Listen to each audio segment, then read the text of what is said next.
Olá, meus amigos, amigas que nos acompanham pelo Facebook da Casa Espírita Maria de Nazaré. Uma boa noite a todos.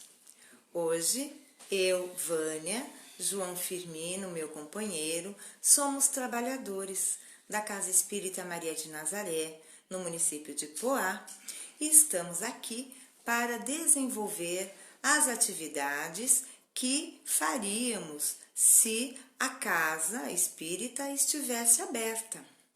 Com a diferença que lá nós tínhamos 60 minutos, uma hora, para desenvolver o estudo dos livros que iremos abordar nesta noite. Aqui, nesta live, temos 30 minutos, então o estudo é bem ligeiro. Meus amigos, antes de iniciarmos esta atividade de hoje, nós vamos dar um recado que a respeito da campanha de Fraternidade Alta de Souza, desenvolvida em nossa Casa Espírita e que tem por objetivo auxiliar as famílias cadastradas na casa, famílias carentes. Então, no dia 12 de setembro, a casa estará com os portões abertos entre 15 e 16h30. 12 de setembro vai ser um sábado. Então, quem puder e quiser colaborar conosco, poderá trazer mantimentos, roupas, calçados, produtos de higiene e de limpeza. Muito obrigada. Então, agora, vamos fazer então a nossa prece de abertura para iniciarmos a atividade. Com isso, neste momento, eu conto com a colaboração de cada um de vocês que estão aqui nos prestigiando, nos assistindo. Fechemos os nossos olhos materiais. Elevemos o nosso pensamento a Deus, conectando-nos à equipe espiritual da Casa Espírita Maria de Nazaré, a fim de podermos rogar o amparo do mais alto, para que a atividade transcorra da melhor forma possível e que possamos assimilar as lições depreendidas dessas obras que iremos estudar, que possamos internalizar, mas principalmente praticar. Graças a Deus. Pai nosso que estais nos céus, santificado seja o vosso nome. Venha a nós o vosso reino, seja feita a vossa vontade, assim na terra como no céu. O pão nosso de cada dia nos dai hoje, perdoai as nossas ofensas, assim como nós perdoamos a quem nos tem ofendido. Não nos deixeis cair em tentação, mas livrai-nos de todo o mal. Que assim seja e assim será, graças a Deus. No dia de hoje, quinta-feira, nós abordamos 3 obras, pequeninos trechos de 3 obras espíritas. O livro Fonte Viva, de autoria espiritual de Emmanuel, pela psicografia do Chico Xavier, o Evangelho segundo o Espiritismo e o Livro dos Espíritos, ambos da lavra de Allan Kardec, com o auxílio e o amparo dos espíritos superiores.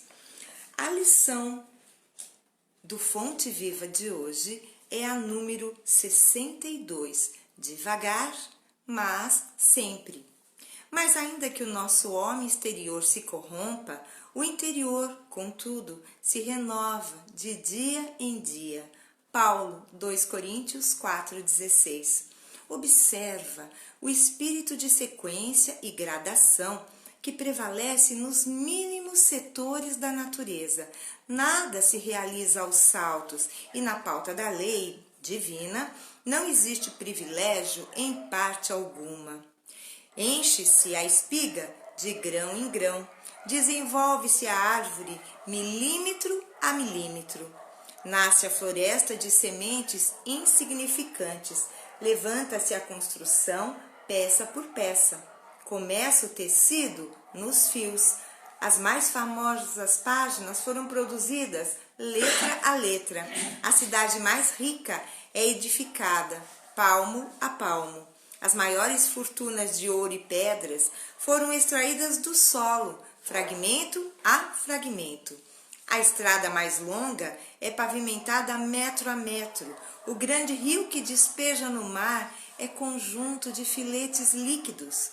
Não abandones o teu grande sonho de conhecer e fazer, nos domínios superiores da inteligência e do sentimento, mas não te esqueças do trabalho pequenino, dia a dia.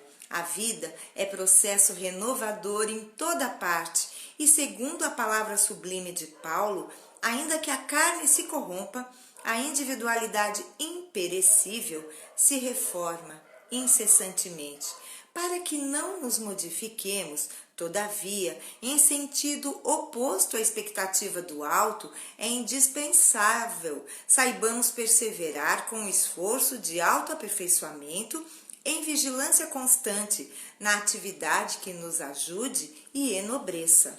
Se algum ideal divino te habita o espírito, não ouvides o servicinho diário para que se concretize em momento oportuno. Há desejo favorável à realização?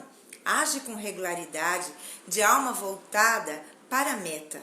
Há percalços e lutas, espinhos e pedrouços na senda? Prossegue mesmo assim.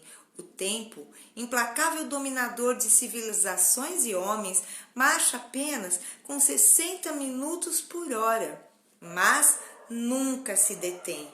Guardemos a lição e caminhemos para diante com a melhoria de nós mesmos, devagar, mas sempre. Esta lição fala-nos ao coração e à mente, devagar, mas sempre. Todos nós experimentamos durante esta pandemia uma diminuição da velocidade da nossa vida de relação, dos nossos compromissos, dos nossos planos. Desaceleramos, certamente. E Paulo, no início da lição, ele nos diz que ainda que o nosso homem exterior se corrompa, o interior, contudo, se renova de dia em dia.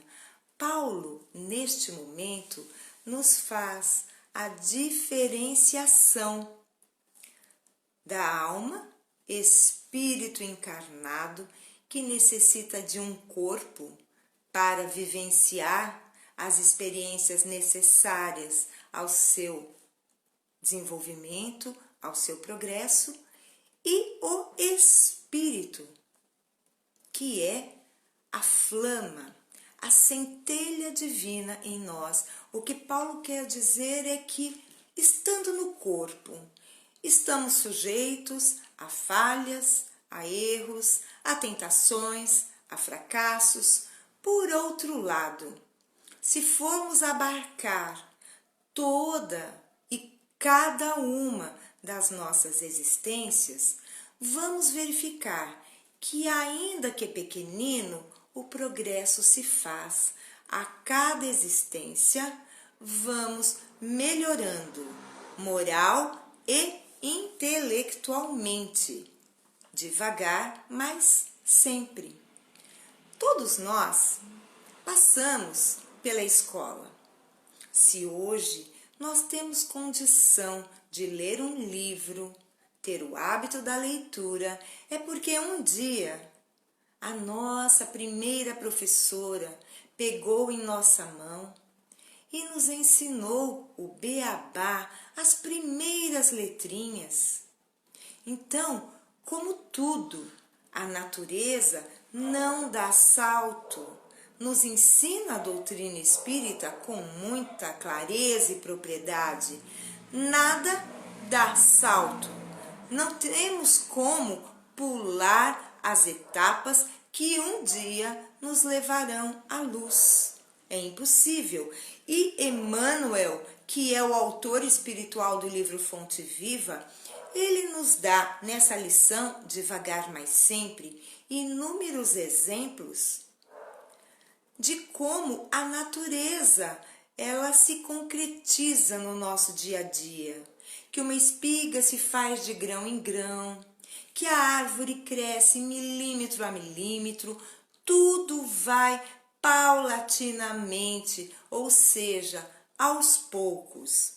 E isso me faz lembrar de que um dos maiores problemas da civilização moderna e que nosso amigo Sérgio outro dia abordou, que é a questão da ansiedade. A ansiedade, ela quer fazer crer que tudo deva acontecer de forma mais rápida, acelerada, como vemos nos nossos dias. Entretanto, tudo é processo. A nossa evolução, ela é processual, mas quando somos jovens e imaturos, espiritualmente falando, nós queremos viver a vida de forma rápida e, por vezes, pulamos etapas. E isso me faz recordar de uma pequenina história que fala do velho Alfa e do jovem Ômega. Alfa e Ômega são letras do alfabeto grego. A primeira letra é o alfa, é a letra alfa. A última letra do alfabeto grego é ômega. Então costumamos dizer o alfa e o ômega, ou seja, o início, o princípio e o fim. Mas na historinha que eu vou contar, o jovem Ômega pergunta ao velho Alfa quanto tempo levaria depois que ele plantasse determinada árvore frutífera para que ele pudesse colher os seus frutos. O velho Alfa, do alto de sua experiência, lhe respondeu: cerca de 8 anos. Ao que o jovem Ômega, espantado, disse: 8 anos? Mas é muito tempo para esperar. E então o velho Alfa finalizou o diálogo dizendo ao jovem Ômega: meu filho, mas se você não plantar, o tempo vai passar da mesma maneira. Que lição! Quantos de nós não se esforça em fazer um curso, em angariar conhecimentos que melhorariam muito a nossa vida, porque pensamos, mas nossa, eu vou fazer esse curso 4 anos, é muita coisa. Mas afinal, meus amigos, os 4 anos vão passar. Se não desencarnarmos antes, o tempo vai passar. A maneira como nós faremos para aproveitá-lo corre inteiramente por nossa conta. Graças a Deus, eu vou agora fazer a leitura do Evangelho desta noite, para que assim o João possa vir comentar com a sua contribuição. O Evangelho desta noite vai abordar um tema do capítulo 16 de O Evangelho segundo o Espiritismo. O capítulo 16 tem por tema servir a Deus e a Mamon. E o item de hoje é uma instrução dos espíritos de Pascal, um espírito Pascal em Genebra, 1860. Portanto, há 160 anos. O título, A Verdadeira Propriedade. Vamos lá? O homem não possui como seu senão aquilo que pode levar deste mundo. O que ele encontra ao chegar e o que ele deixa ao partir, goza durante a sua permanência na terra. Mas desde que é forçado a deixá-los, é claro que só tem o usufruto e não a posse real. O que é então que ele possui? Nada do que se destina ao uso do corpo e tudo o que se refere ao uso da alma. A inteligência, os conhecimentos, as qualidades morais. Eis o que ele traz e leva consigo, e que ninguém tem o poder de tirar-lhe, e o que ainda mais lhe servirá no outro mundo do que neste. Dele depende estar mais rico ao partir do que ao chegar neste mundo, porque a sua posição futura depende do que ele houver adquirido no bem. Quando o homem parte para um país longínquo, arruma sua bagagem com objetos de uso neste país e não se carrega de coisas que lhe seriam inúteis. Fazei, pois, o mesmo em relação à vida futura, aprovisionando-vos de tudo o que nela vos poderá servir. Ao viajante que chega a uma estalagem, se ele pode pagar, é dado um bom alojamento. Ao que pode menos, é dado um pior, e ao que nada tem, é deixado ao relento. Assim, acontece com o homem quando chega ao mundo dos espíritos. Sua posição depende de suas posses, com a diferença de que não se pode pagar em ouro. Não se lhe perguntará: quanto tinhas na terra? Que posição ocupavas? Eras príncipe ou operário? Mas lhe será perguntado: o que trazes? Não será computado o valor dos seus bens, nem dos seus títulos, mas serão contadas as suas virtudes. E neste cálculo, o operário talvez seja considerado mais rico do que o príncipe. Em vão alegará o homem, que antes de partir pagou em ouro a sua entrada no céu, pois terá como resposta: as posições aqui não são compradas, mas ganhas pela prática do bem. Com o dinheiro, podes comprar terras, casas, palácios, mas aqui só valem as qualidades do coração. És rico dessas qualidades? Então, sejas bem-vindo, e teu é o primeiro lugar, onde todas as venturas te esperam. És pobre? Vai para o último, onde serás tratado na razão de suas posses. Com vocês, João Firmino.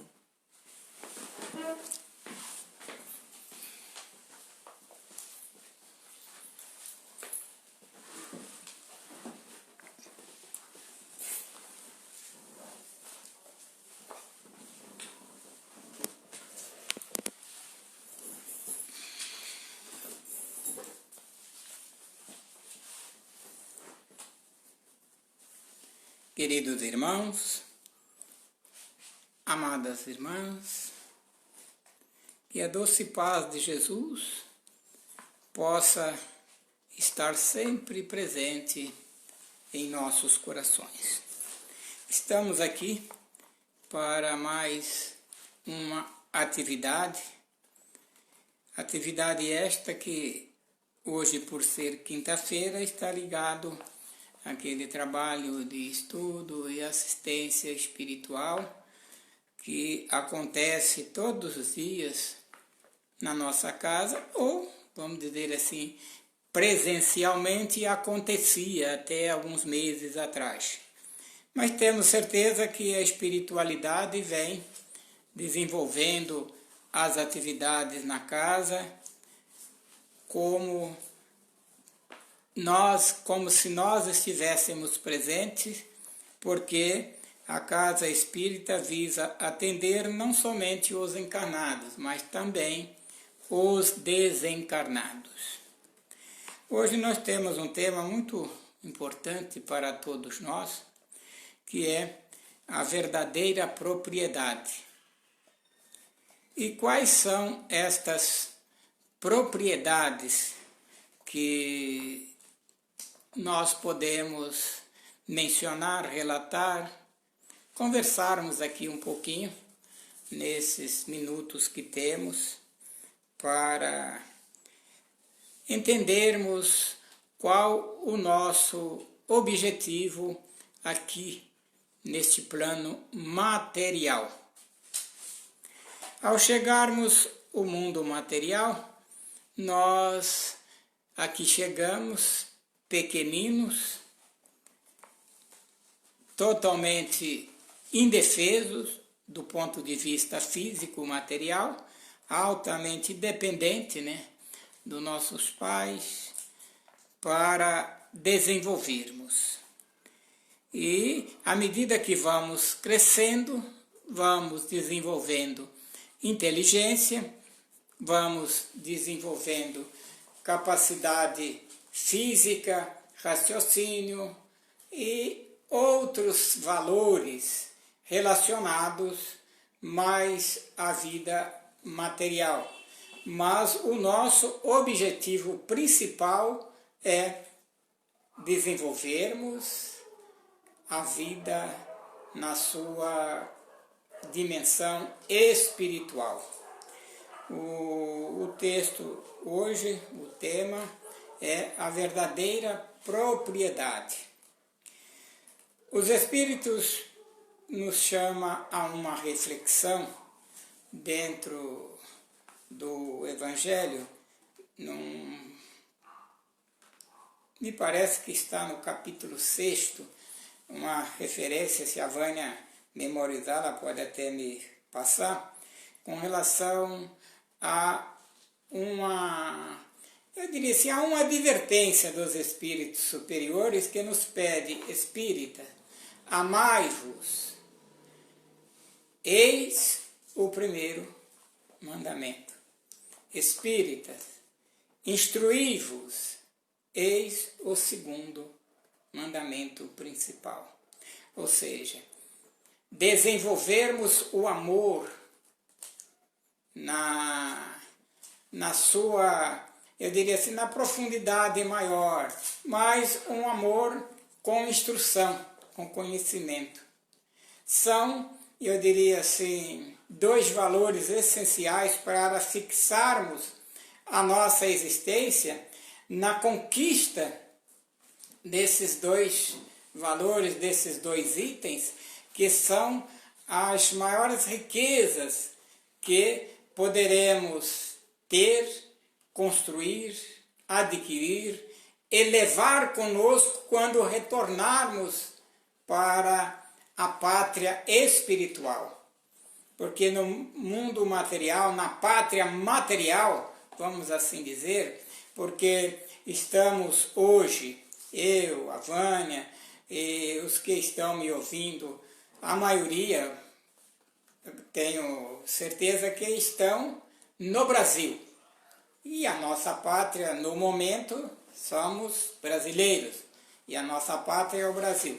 Alguns pode ser que estejam em outros países nos sintonizando nesse momento, mas então nós temos que voltar às nossas conquistas principais para a espiritualidade, que desenvolvermos a instrução, o conhecimento, a mansuetude, a solidariedade, não é? A paciência, que falamos recentemente deste tema, são virtudes essenciais ao verdadeiro cristão e principalmente ao verdadeiro espírita, porque hoje estamos, eu diria, já qualificados para estudarmos a doutrina espírita e amear-se ao nosso interior, o máximo que for possível, porque quando retornarmos ao plano espiritual, o que nós levaremos, aquilo que conseguimos construir de conhecimento, de virtudes, de tesouros, aqueles que nós podemos guardarmos na espiritualidade, dentro daquilo que fizermos nos anos de atividade, dentro do possível, no planeta Terra, quando aqui estamos reencarnados. É lógico que os bens materiais, eles são importantes. Se hoje, com toda a tecnologia, termos, né, um bom carro para nos locomovermos, é pecado? É mal? Não. Termos uma boa casa para morarmos, é errado? Não, é muito importante. Termos os aparelhos da tecnologia, hoje, por exemplo, nós estamos aqui, né, através dessa live, e através da tecnologia, com os aparelhos de celulares, estamos conectados, estamos falando, estamos interagindo, estamos de uma certa forma, nos instruindo. Não é nada de errado utilizarmos esses valores, utilizarmos esses recursos. Os recursos materiais são importantíssimos para a nossa vida, para o nosso crescimento, para o nosso desenvolvimento. Agora, é preciso que nós os possuamos. Não nos deixarmos ser possuídos por esses valores materiais, que há uma diferença muito grande, né? Muito grande. Porque, às vezes, tem pessoas que têm uma fortuna admirável, imensurável, dentro do ponto de vista material, mas, às vezes, é uma pessoa, é um espírito pequeno, pobre, mesquinho, espiritualmente falando. Há uma diferença muito grande. E quando retornarmos desta existência que oscila muito, né, de 50, 60, 70, 80 anos, hoje podemos até dizer, tem alguns que aproximam, até ultrapassam os 100 anos de existência, mas a média fica aí nos 75 anos de atividade. É um tempo muito curto para desenvolvermos tudo aquilo que se espera da nossa reencarnação. Então, os valores materiais são essenciais, mas se faz necessário fixarmos a nossa mente, o nosso foco no crescimento, no desenvolvimento, na aquisição moral, instrutiva, amorosa, fraternal, desenvolvermos todas essas virtudes para quando retornarmos ao plano espiritual, termos eu não diria até o máximo, mas uma quantidade razoável destes valores, deste tesouro, porque é o que nós trouxemos quando aqui chegamos e é o que nós levaremos quando retornarmos. E as lideranças, as autoridades responsáveis no plano superior, no plano divino, no plano astral, como queremos assim mencionar, espera que a gente retorne com algo um pouquinho melhor, com uma bagagem, com alguns valores um pouquinho a mais do que quando aqui chegamos. E não nos faltam os bens materiais, mas esses bens materiais, esses valores materiais, a riqueza material é nos ofertada para o nosso, eu diria assim, nosso usufruto. Enquanto estivermos aqui encarnados, utilizarmos esses valores da melhor maneira possível. Porque quando retornarmos, todos esses valores, as pessoas que possuem aí uma soma alta em investimento bancário, aqueles que possuem casas, prédios, riquezas, iates e outros valores, até em dólar, em euro, investido em muitas contas bancárias em vários países do mundo, quando retornar para o plano espiritual, tudo isso, todos esses valores ficarão aqui. Nem serão interrogados no plano espiritual, mas vá interrogar-nos, vá avaliar-nos aquilo que levarmos das virtudes espirituais, morais. Então, tenhamos esta convicção de que a nossa existência é para nós desenvolvermos a nossa moral, a nossa condição espiritual. E se espera de que, quando retornarmos para a pátria espiritual, retornaremos um pouquinho melhor. Este é o resultado que se espera às autoridades quando nos concederam a oportunidade reencarnacionista. É um projeto essencial para o nosso crescimento. Graças a Deus, muita paz, muita luz. E agora eu retorno a Vânia para ela ler as perguntas do Livro dos Espíritos e vamos comentar juntos.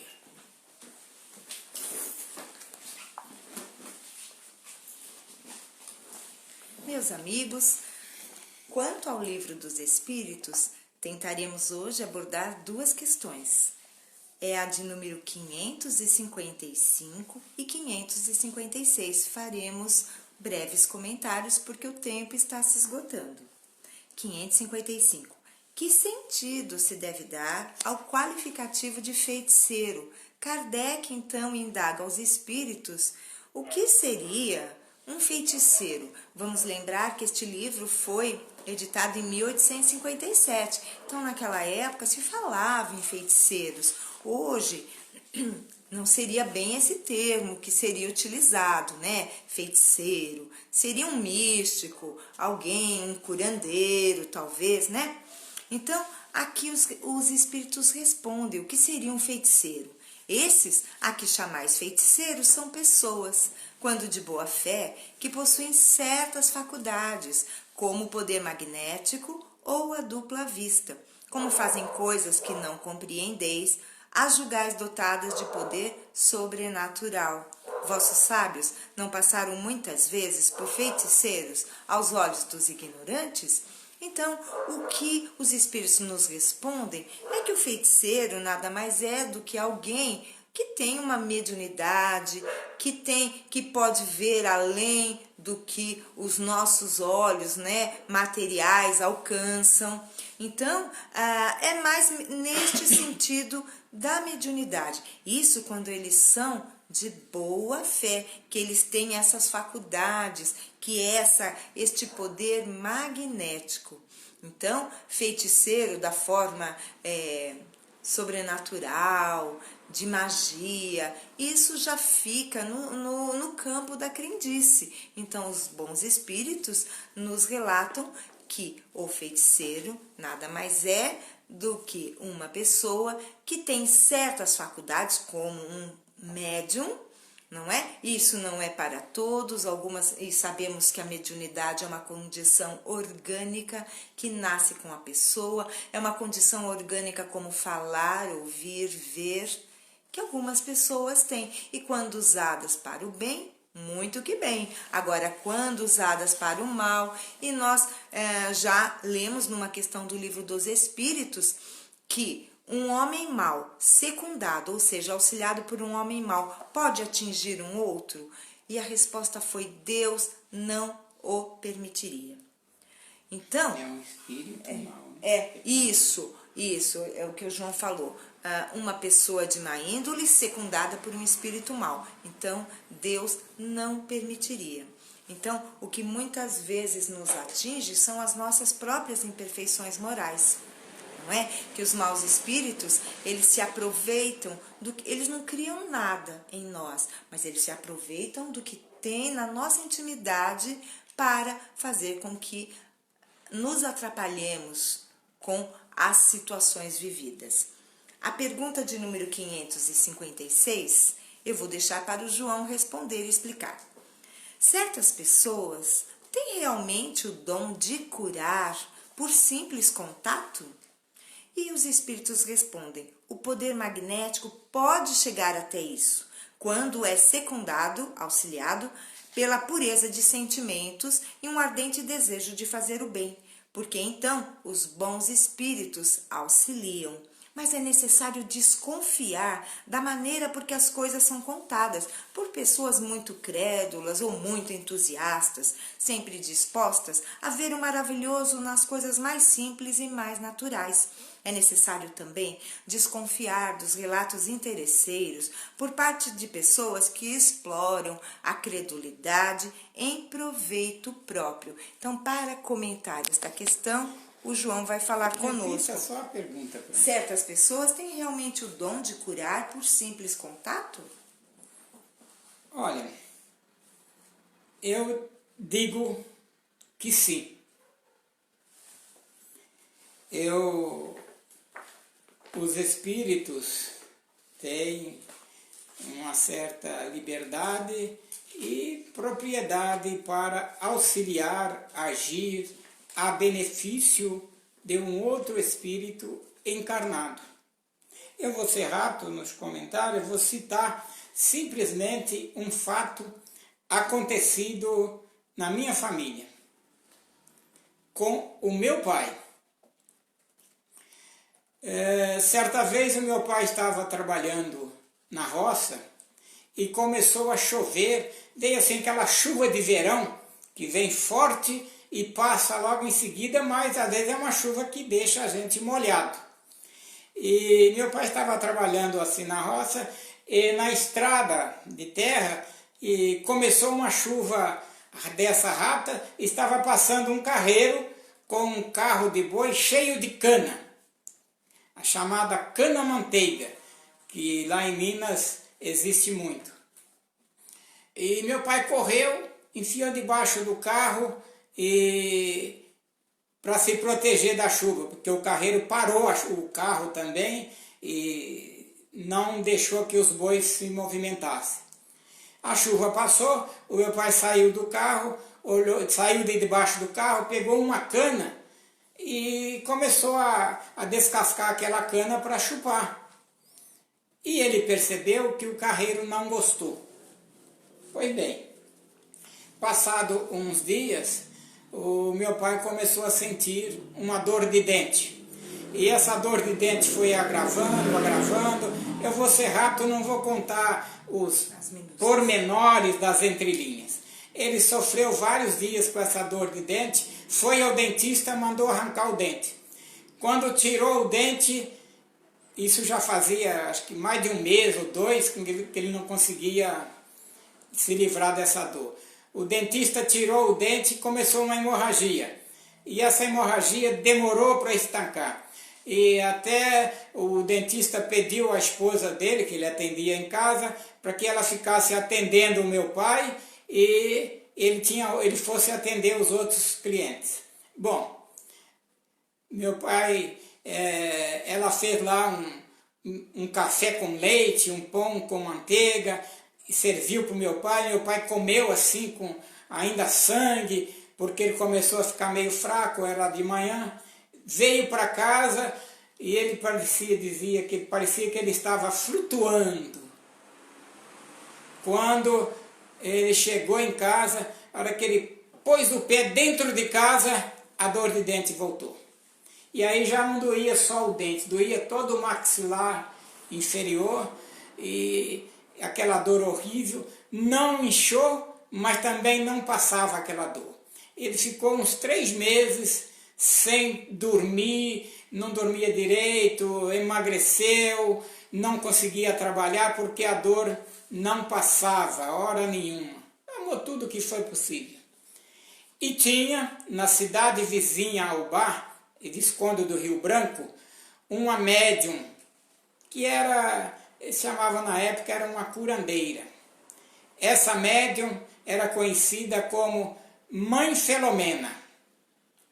E as pessoas iam lá e falavam para ela, para alguns ela aparecia, para outros não, mas ela receitava, você ia na farmácia, comprava alguns remédios, outros remédios era preciso fazer em casa, aquelas pessoas que faziam uma chamada garrafada. Pois bem, um dia uma vizinha da gente, lá do meu pai, foi nessa dona Filomena, que era a mãe Filomena que eles chamavam, e ela perguntou para o meu pai, falou: seu José, o senhor está sofrendo há muitos dias já, mais de mês com essa dor de dente, o senhor quer que eu leve o seu nome e apresento lá para mãe Filomena? Ele falou: Balbina, se você fizer isso eu fico muito grato.